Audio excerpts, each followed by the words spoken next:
김재현의 정치쇼 3부 경제 끌어올려 시간입니다. SBS 김혜민 기자, 권혁중 경제평론가입니다. 안녕하세요. 네, 안녕하세요. 네, 안녕하십니까. 자, 오늘은 보니까 중국 네. 특집이에요. 중국 얘기가 그냥 첫 번째 소식부터 마지막까지 중국 얘기네요. 그중에서 그러게요. 일단 제일 큰 거, 제일 거시적인 거 하나 볼게요. 김 기자, 네. 중국이 우리나라에게 반도체 문제에서 협력하자, 반도체 문제에 대해서 협력하자 이렇게 손을 내밀었다는 보도가 있던데. 네. 네. 이거 내용이 참 재밌게 흘러갑니다. 네. 제가 그동안의 스토리가 있는데 짧게, 최대한 짧게 설명을 드릴게요. 저번 주에 G7도 저희가 설명을 드렸지만 이 미국이 중국으로 반도체가 수출되는 걸 계속 통제를 하고 있습니다. 최근에는 또 반도체 업체들이요. 예를 들어 TSMC, 마이크론, 한국의 삼성전자도 마찬가지입니다. 중국이 아니라 일본의 공장을 짓겠다고 하고 있어요. 여기에 대해서 이제 맞대응 격으로 중국이 지난 21일 마이크론 제품을 우리가 구매를 금지하도록 하겠다라고 발표를 합니다. 네. 그 이유가 마이크론 제품에 보안상의 문제가 있다. 뭐 이해가 되진 않지만 뭐 예전에 그런 이유를 미국이 화웨이 제재했던 거랑 비슷한 네, 형태로. 밝혔습니다. 그 후에 이제 미국 정부가요, 공식적으로 한국에 마이크론의 빈자리를 채우지 말아달라고 요청을 해옵니다.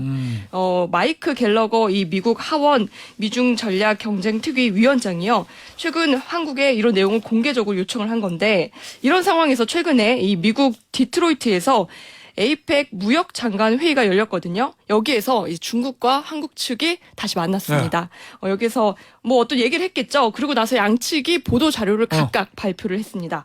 중국 상무부에선 양국의 반도체 협력을 특히 부각한 이 자료를 발표를 하는데요. 이 내용을 좀 보면 반도체 분야를 특정해서 양측이 반도체 산업망과 또 공급망 영역에서 이 대화와 협력을 강화하는 데 동의했다. 이렇게 딱 못 박아서 발표를 해버립니다.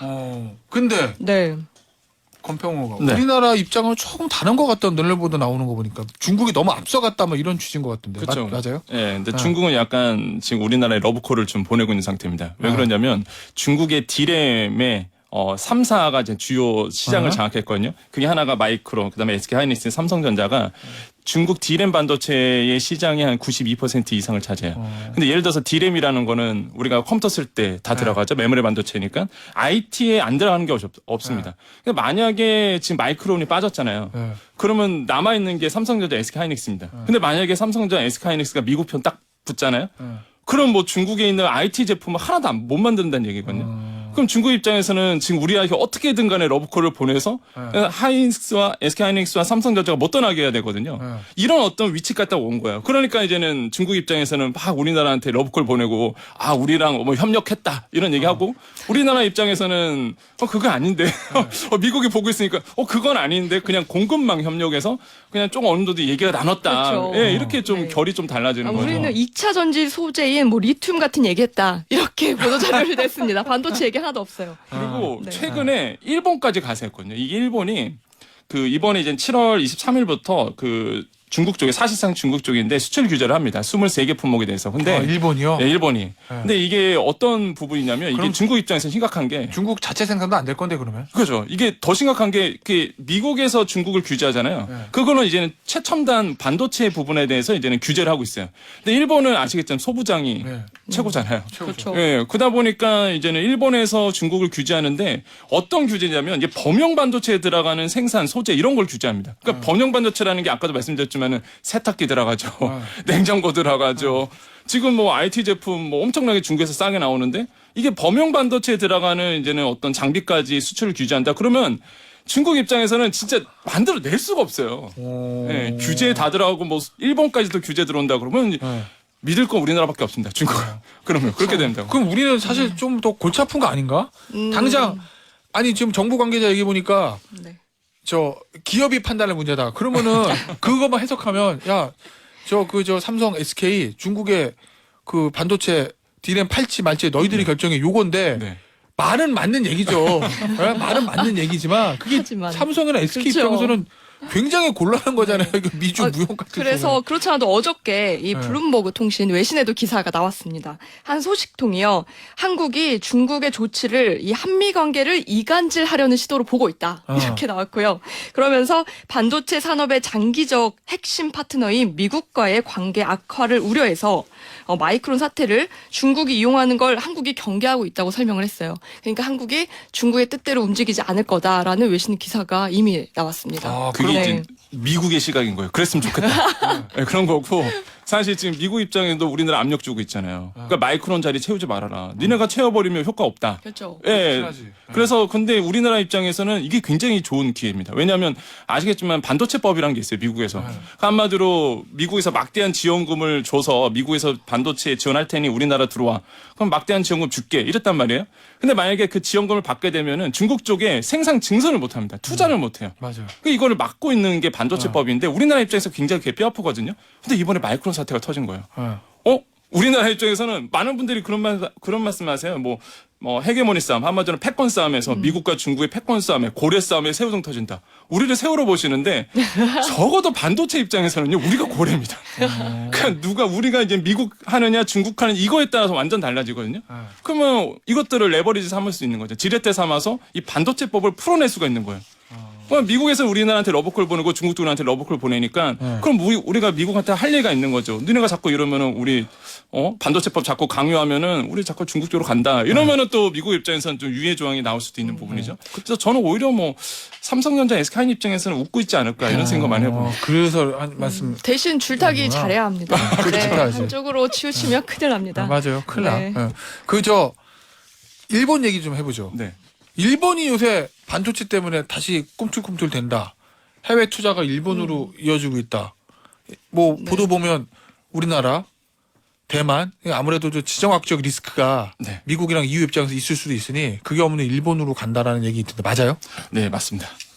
사실 지금 일본이 좀 무서워요. 네. 사실 이게 안 보이는 사이에 스물스물하게 아주 투자를 늘리고 있는 일본은 부분이 있는데 정신 차리면 무서워. 왜냐면 워낙 기본기가 탄탄하기 때문에 그렇죠. 그렇잖아요. 이게 지금 TSMC라고 미국, 그러니까 그 대만의 주요 기업이죠. 이런 이제 그렇죠. 파운드리인데 여기에 이제는 일본에서 TSMC를 이제는 수주를 받았습니다. 한마디로 이제 증설을 하게 돼요. 신설 공장을 세우는데 일본이 무려 4조 4천억 원이라는 막대한 지원금을 줍니다.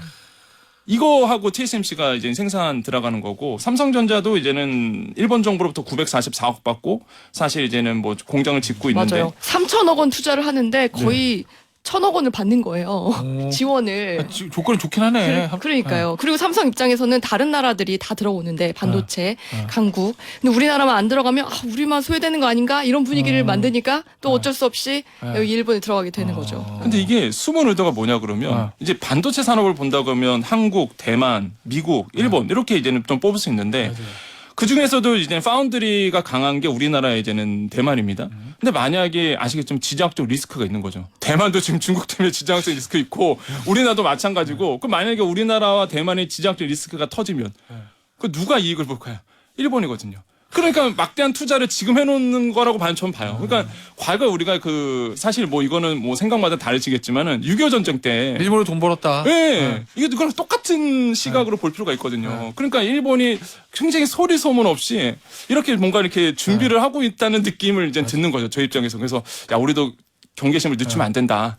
이런 생각을 많이 해봅니다. 진짜 안 좋은 얘기긴 한데 안정화 과거인데 우리나라 6.25 전쟁 터졌을 때 네. 당시 일본 총리가 요시다 총리거든요. 제가 알기로 요시다 총리가 무릎을 쳤다는 거야. 이제 일본은 살았다. 그랬다고. 그러니 진짜 미국이 3년 동안 그냥 일본에 군수 공장 다 짓고 공장 다 지어주고 거기서 생산해가지고 우리나라로 군수품 도달했으니 알겠습니다.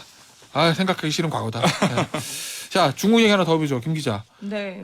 중국에서 한영. 발음이 어려워요. 한영. 첫 번째 한은 추울 한자. 네. 두 번째 한은 대한민국 할 때 한자. 그렇죠. 우리나라를 춥게 한영. 네. 이거를 우려해야 되는 상황이 올 수 있다. 왜냐면 보니까 정용화 씨 중국 예능 방송 출연이 갑자기 취소됐다. 네이버 일부 서비스 차단됐다. 한한령이 올 수도 있다. 맞아요? 우선은 제가 팩트를 정리해서 말씀드리면 죄송합니다. 나 네. 너무 무식했어. 한한령 때 처음에 한자가 추울 한자가 아니라 제한한다 한자네. 한국을 제한하는 명령이라는 뜻이었어요. 예? 저는 한국 서늘하게 하는 명령자한테 네. 죄송합니다. 제한한다 한자네. 예. 어쨌든 맞습니까? 우선은 정용화 씨 얘기부터 드려볼게요. 중국 매체에서 그동안 이 가수 정용화 씨가 중국의 유명 OTT인 이 아이치라는 곳이 있거든요. 여기 새 오디션 프로그램이 열리는데 여기에 출연할 거라는 보도가 계속 나왔습니다. 그리고 실제로 정용화 씨가 지난 17일 날 이 베이징에 가기도 했어요. 자기 SNS에 갔다고 올리셨거든요. 그런데 갑자기 이 출연이 취소가 됐고요. 중국 안에서는 중국 당국의 이 한한령 재개 움직임과 무관하지 않다 이런 보도까지 나오고 있습니다. 한 중국 매체에서는 중국 누리꾼들이 이 정용화 씨의 출연 계획을 방송 주관 당국에 신고를 하면서 이 정용화 씨의 출연이 불발된 걸로 알고 있다. 뭐 이렇게까지. 신고요? 네. 이게 신고할 일인가? 뭐 물론 중국 언론에서 나온 얘기를 우리가 다 믿을 수는 없지만 네, 지금 상황은 이렇다고 합니다. 앞서 2016년부터 이 사드로 인해서 한한령이 시작이 됐었죠. 근데 최근에는 좀 완화되는 분위기였어요. 동시에 또 이 최근 중국에서 한국의 대표 포털 사이트죠. 네이버 접속 장애도 발생했다는 얘기가 나왔거든요. 근데 이건 제가 지금 중국에 가 있는 한국 분께 한번 여쭤봤어요. 네이버 지금도 안 되냐? 지금은 아주 잘 되고 있다고는 그래요? 합니다. 네. 만약에 이게 한한령에도 발동이 되거나 좀 파급이 되면 제일 타격받는 데는 역시 네. 여행 뭐 이런 데인가? 중국 관련주가 정해져 있어요. K 엔터, K 뷰티, K 드라마 제작사 등입니다. 중국에서 많이 팔리는 것들이죠. 화장품. 네, 뭐 그래서 제가 몇 가지를 좀 찾아봤거든요. 아모레 퍼시픽, 뭐 LG 생건, 그다음에 하이브도 있고요. 뭐 SM도 있습니다. 아하. 근데요, 당일에는 다 조금씩 내렸지만 현재는 회복을 거의 다 주가가 한 상태입니다. 그래서 제가 좀 생각을 해봤는데 그동안 면역력이 이 한국 회사들에게 생기지 않았나. 이제는 중국 없이도 자생할 수 있게 된 거 아니냐. 이런 분석이 좀 되고 있습니다. 알겠습니다. 네. 자, 다음 소식 좀 보죠. 대한항공이랑 아시아나, 대한항공이 아시아나 인수한다는 얘기 예전부터 있었는데 이게 EU하고 미국이 이 합병에 부정적이다. 이런 네. 보도가 있어요. 기자? 네, 제가 이것도 앞부분만 좀 간략하게 정리를 하겠습니다. 대한항공이랑 아시아나항공이 기업 결합을 하겠다라고 발표한 게 이미 벌써 3년이 흘렀습니다. 2020년 11월이거든요. 그래서 총 14개 국가에서 기업 결합 승인이 지금 진행이 되고 있어요. 그중에서 11개국을 통과했고요. 최종 관문이라고 일컫는 게 이제 EU와 미국, 일본 이 3개국이에요. 덩어리 제일 큰 데네. 그렇죠. 그런데 EU 집행위원회가 지난 17일 날 대한항공과 아시아나항공의 합병을 부정적으로 보는 내용의 심사 보고서를 공개했습니다. 그리고 비슷한 시기에 미국 법무부도요. 아시아나급의 경쟁자가 없으면 승인이 어렵다면서 이 대한항공의 보완을 요구했다는 기사가 나오기도 했습니다. 자, 근데 진짜 궁금한 거. 우리나라 국적 2개가 합병하는 거잖아요. 네네. 근데 뭐 미국이 이유가 뭔데 긍정이냐 부정이냐 이래요? 근데 보통 우리가 기업 결합이 한다 그러면 그 나라의 시장에 뭐 예를 들어서 미국이다 그러면 미국 시장에 우리나라의 시장에 예를 들어서 뭐 안 좋은 영향을 줄 수 있느냐 이걸 이제 심사하게 되거든요. 미국 시장도 미국에도 취향하니까 그런 거고. 그렇죠. 그리고 특히 이제는 미국 같은 경우에는 합병 필수 신고국으로 되어 있습니다. 그러니까 이제는 미국, 중국, EU 같은 경우는 필수 심사국이라고 해서 기업 결합 신고를 하고 만약에 그것에 승인이 떨어지지 않으면 비행기를 띄울 수 없는 국가예요. 그러다 보니까 이제 무조건 승인을 받아야 되는 부분이겠고. 근데 아까 말씀드린 것처럼 왜 이제 규제 당국이 심사를 보느냐? 그 영국 사례를 좀 들어보겠습니다. 물론 지금은 이제 영국 같은 경우는 3월 달에 이제 이 합병에 대해서 승인을 해줬는데 그 전에는 승인 유예를 해줬던 부분이 있었어요. 근데 그 이유가 뭐냐 그러면 런던과 이제는 한국 서울을 오고 가는 비행기가 이제 대한항공 아시아나가 유일했습니다. 근데 이게 만약에 합병을 하는 거예요. 그러면은 독점 상태가 되니까 가격 경쟁이 무엇보다 화물 때문에 그렇습니다. 또. 화물기가 사실 이제 비즈니스 쪽으로 굉장히 중요한데 이게 런던과 서울을 또 오고 간단 말이죠. 대한항공과 아시아나항공이. 이걸 또 합병을 해버리는 거예요. 그러면 영국 입장에서는 사실 가격이 올라갈 수가 있죠. 운임 비용이. 그래서 이런 부분에서 이제는 조심스럽게 보고 있는 거죠. 이게 연장선으로 미국도 마찬가지고 EU도 마찬가지인 거죠. 그래서 기업 합병 승인이 규제당국, 각 나라의 규제당국에서 승인받는 것이 굉장히 중요하다라고 말씀드립니다. 그러면 이게 앞서 김 기자 얘기했나요? 네. 무슨 얘기인지 알겠어요. 그럼 독점되면 안 되니까. 그러면은 미국 법무부에서 하는 얘기가 아시아나급 경쟁자를 아시아나급 경쟁자를 데려오라? 이게 뭐 말이 되는, 이게 어떻게 데려와, 이걸? 사실 그거는 쉽지 않은 일이죠. 근데 문제는 우리나라 입장에서도 또 대한항공 입장에서도 이거 무조건 통과시켜야 합니다. 그럼요. 그 이유가 있는데 이유는 아시나요? 간단히 여기에 대해서도 설명을 드릴게요. 올해 1분기 아시아나항공의 부채 비율 2000%대입니다. 엄청 크죠. 재무 구조 개선이 시급한 상황인데요. 대한항공이 우리가 합병을 하면 1조 5천억 원 규모의 유상 증자를 투입하기로 했거든요. 그래서 이게 마지막 사실 희망인 셈이에요. 아시아나한테는. 법정 관리에 들어갈 경우에요. 이 아시아나항공에 있는 10,000명 가량의 임직원 중에 상당수가 일자리를 잃게 될 가능성도 높습니다. 근데 대한항공은 우리가 합병을 하게 된다면 이분들 다 보존해 주겠다라고 말을 했습니다. 제가 앞서서 우리나라에도 문제라고 얘기를 했는데요. 지난 2020년 이 산업은행이 대한항공의 회생을 위해서 한진칼에 8천억 원의 공적 자금을 투입한 일이 있습니다. 양사 간의 합병이 불발되면요. 이 공적 자금마저 회수하기 어려운 상황이 됩니다. 그래서 만약에 불발이 되면 산업은행을 포함한 정부의 책임론이 좀 수면 위로 떠오르지 않겠나라는 생각이 듭니다. 우리 송광권님하고 성주정님은 합병하면 비행기 가격 인상될 거라고 두 개 놔둬서 경쟁해야 된다고 이제 문자 올려주는데 이 얘기가 사실 원론적으로 틀린 얘기는 아니거든요. 네. 칼 탈까 아시아나 탈까. 그렇죠. 그리고 저 항공권 가격도 비교해보고 외국 네. 갈 때 이래야 되는데 네. 그게 없어지잖아요. 네. 그건 맞는데 그냥 두기에는 아시아나 그쵸. 경영 상태가 너무 안 좋아서 네. 이거 그냥 두면 거의 뭐 공중분해되게 생겼으니. 그렇죠. 근데 정부에서도 그걸 알기 때문에 공정거래위원회가 이번에 그 승인 합병 냈었을 때 네, 조건을 우리는 승인 다 났죠. 썼죠. 그렇죠. 우리는 승인 났죠. 조건 뭐예요? 예, 조건이 뭐였냐면 10년간 2019년도 기준으로 물가 상승률 이상의 티켓값을 올리지 말아라. 한마디로 이제는 물가 상승률에 맞춰서 올리지 그 이상으로 과도하게 티켓값 올리지 말아라라고 이제 조건을 달고 승인해 줬던 거죠.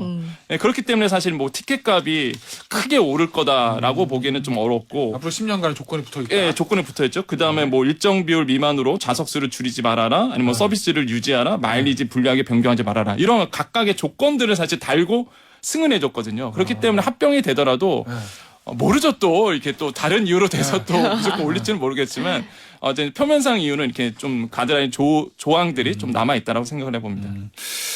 알겠습니다. 뭐 저 두 개 합병한 다음에 또 하나 뭐 국적기 항공사 만들 이론적으로는 가능하지만 현실적으로 어렵죠. 그렇죠. 우리나라 규모나 이런 거 봤을 때 또 항공사 하나 만든다는 게 비행기를 그거를 초기 투자에 많이 들어가서. 네. 알겠습니다. 마지막 소식 될 것 같은데 요건 뭐예요? 김 기자. 네. 밀레니얼을 들어보다 할메니얼은 뭐예요? 할메니얼? 할머니 밀레니얼. 그렇죠. 할머니와 이 밀레니얼의 합성어인데요. 제가 최근에 회사 앞에서 이 광장이 있죠. 저희 회사 앞에 거기 저기. 매대가 막 이렇게 있더라고요. 네. 그래서 거기서 오란다를 팔길래 한번 사다 먹은 적이 있습니다. 그거 마트에 많이 팔잖아요. 오란다 아세요? 우리 요거 네, 이제 맞아요. 땅콩 같은 근데 거 그게 두 개에 두 판에 15,000원이었어요. 굉장히 비싸죠. 비싼데? 근데 엄청 맛있어요. 그 우리가 생각하는 그 딱딱한 오란다가 아닙니다. 되게 부드럽고요. 입에서 살살 녹아요. 아, 이래서 할메리얼이 나왔구나라는 생각이 들었는데 이것처럼 과거 유행했던 거나 전통에 관심을 갖게 되는 거를 할메리얼이라고 합니다. 네. 제가 먹었던 오란다뿐만 아니라 한과, 백설기 같은 음식들도 인기거든요. 한과는 요즘에 편의점 가면 정말 종류별로 있고요.